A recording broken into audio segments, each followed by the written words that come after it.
मोदी सरकार के 2 साल पूरा होने पर प्रधानमंत्री नरेंद्र मोदी आज कैबिनेट और काउंसिल ऑफ मिनिस्टर्स के साथ बैठक करेंगे। कैबिनेट मीटिंग में नेशनल कैपिटल गुड्स पॉलिसी पर चर्चा हो सकती है, जबकि मंत्रिपरिषद की बैठक में सरकार के 2 साल में बड़ी उपलब्धियों पर चर्चा होने की उम्मीद है।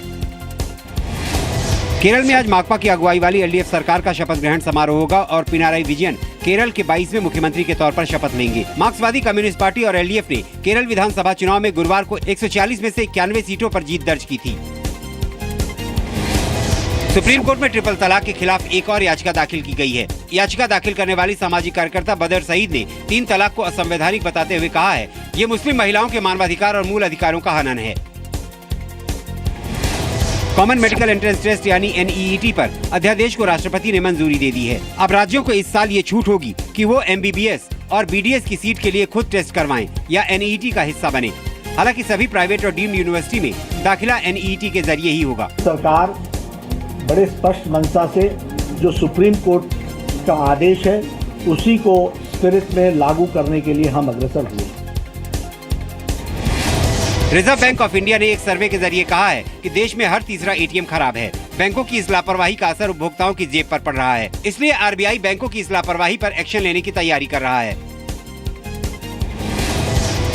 हरियाणा में राज्यसभा की 2 सीटों को लेकर सियासत तेज हो गई है। हरियाणा के पूर्व मुख्यमंत्री भूपेंद्र सिंह हुड्डा ने बाहरी व्यक्ति को टिकट देने का विरोध किया है। साथ ही दूसरे नेता भी कह रहे हैं कि राज्यसभा की सीट के लिए सिर्फ हरियाणवी को ही समर्थन देंगे। हरियाणा का होना चाहिए, हरियाणा के हित का आदमी होना चाहिए जो सबको मान्य हो।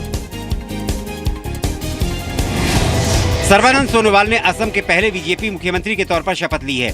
सोनोवाल के साथ 10 मंत्रियों ने भी शपथ ली।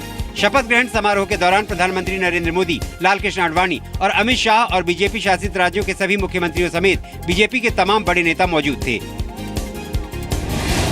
उत्तराखंड के मुख्यमंत्री हरीश रावत से CBI ने विधायकों की खरीद फरोख्त के स्टिंग ऑपरेशन के बारे में पूछताछ की है। सूत्रों के मुताबिक रावत कई सवालों के जवाब नहीं दे सके। इसकी वजह से उन्हें 7 जून को दोबारा पूछताछ के लिए बुलाया गया है। हालांकि रावत का कहना है कि उन्होंने सभी सवालों के जवाब दिए हैं। सबूत पेश करने की जरूरत ही नहीं है, क्योंकि मैंने न कहा है कि मुझे विधायक चाहिए, न मैंने विधायकों का मोल भाव लगाया है। ऑगस्टा डील को लेकर पूर्व वायुसेना प्रमुख त्यागी ने पूर्व PM मनमोहन सिंह पर सवाल उठाते हुए कहा है कि PM के दखल से ही ऑगस्टा रेस में शामिल हुई थी। त्यागी ने यह भी कहा कि पूर्व राष्ट्रीय सुरक्षा सलाहकार MK नारायणन ने नियम बदलने को कहा था। चीन ने भारतीय राज्य बिहार तक रेल नेटवर्क बिछाने की तैयारी की है। चीन के सरकारी अखबार ग्लोबल टाइम्स के मुताबिक नेपाल के रासुआगढ़ी इलाके से नेपाल के बीरगंज को जोड़ेगी, जहां से बिहार की सीमा सिर्फ 240 किलोमीटर है। ये रेलवे लाइन 2020 तक तैयार होगी।